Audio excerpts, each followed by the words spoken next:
Good morning friends, আমি চলে এসেছি নতুন একটা ব্লগ নিয়ে তোমাদের কাছে।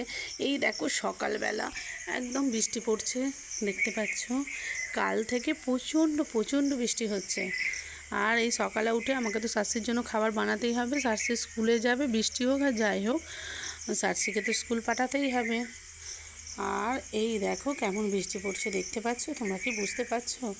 এখন কিন্তু আস্তে আস্তে পড়ছে।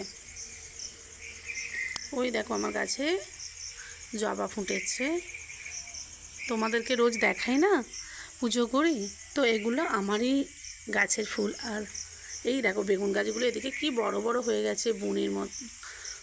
আর নিচে প্রচণ্ড, নিচেতে ওই যে সজনে শাকারে হয়েছে। চলো, আমাকে তো রান্না বসাতে হবে। আর সকালে উঠে আমি সমুখখানে জল দিয়ে দিয়েছি, কাপড় ছেড়ে ফেলেছি। এবার আমি সবজি কুটবো। আর এখানে হচ্ছে ভাতের হাঁড়ি বসিয়ে দিয়েছি, কারণ টাইম হয়ে গেছে, 5টা বেজে গেছে। আর কালকে সারা রাত ঘুম হয়নি, এত মশা কামড়াচ্ছে আর ওই ছোট ছোট পোকায়। কারণ সার্সি একদম কথা শোনে না, মশারি খাটাতে দেয় না। কিন্তু এই বর্ষার সময় মশারি না খাটালে হয় বন্ধুরা, বলো? চলো আমি সবজিগুলো বার করে নিই, তারপর তোমাদের কাছে আসছি। এই দেখো বন্ধুরা, এটা কি শাক বলো তো?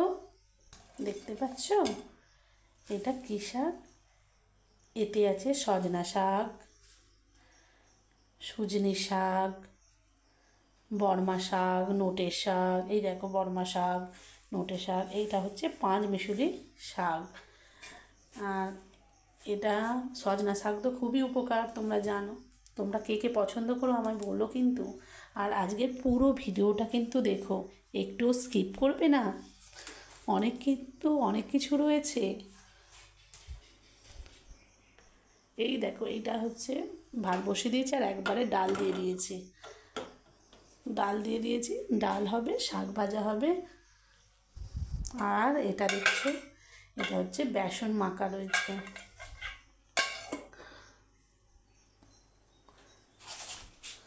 চলো আর কাঁকরোল কুটবো, বাস। দেখো বন্ধুরা, আমি আটা মাখিয়ে নিয়েছি, শাশুড়িকে এগরোল বানিয়ে দেবো, ও নিয়ে যাবে। আর এটা হচ্ছে কাঁকরোল। তোমরা কে কে তেঁতো খেতে ভালোবাসো অবশ্যই জানিও।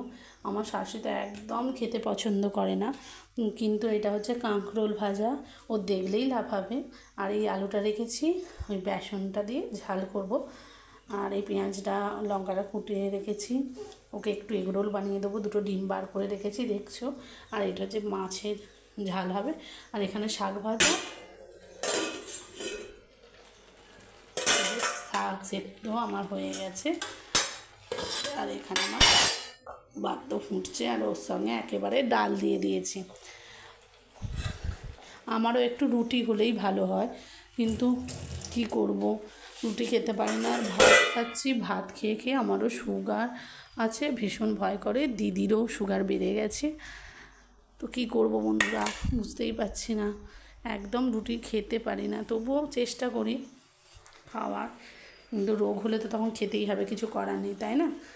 চলো আমি রান্না করে সব কিছু নিয়ে তোমাদের কাছে ফিরে আসছি। এই দেখো বন্ধুরা, আমি রান্না করতে করতেই চলে এসেছি ফুল তুলতে, কারণ আমার জামা কাপড় তোলাই থাকে, মানে ছাড়া থাকে। আর আমি কাজ করতে করতেই, রান্না করতে করতেই আমাকে এদিকে ঠাকুর ঘরেরও সমস্ত কিছু কাজ করতে হয়। ধরো সকালে গপুকে তোলা, তারপর হচ্ছে যে ঠাকুর ঘর মোছা, তারপর ফুল তোলা, ঠাকুরের বাসন ধোয়া, সব কিছু করে নিতে হয় সকালে, নাহলে অনেকটা বেলা হয়ে যায়। ওই জন্যে আমি, আর এই ফুলগুলো বাইরে আছে যেহেতু, ওইগুলো পাওয়া যায় না, ওই জন্য আমাকে সকালে উঠেই আগে এইদিকের ফুলটা তুলতে হয়, বাইরের দিকে ফুলটা। এই কারণ এইদিকে বাইরের দিকে এই গাছগুলো লাগানো রয়েছে, আর এইগুলো সবই আমার হাতের লাগানো গাছ। টগর আছে, আর আছে কলকে ফুলের গাছ। চলো আমি ফুলগুলো তুলতে থাকি, তোমরা দেখতে থাকো।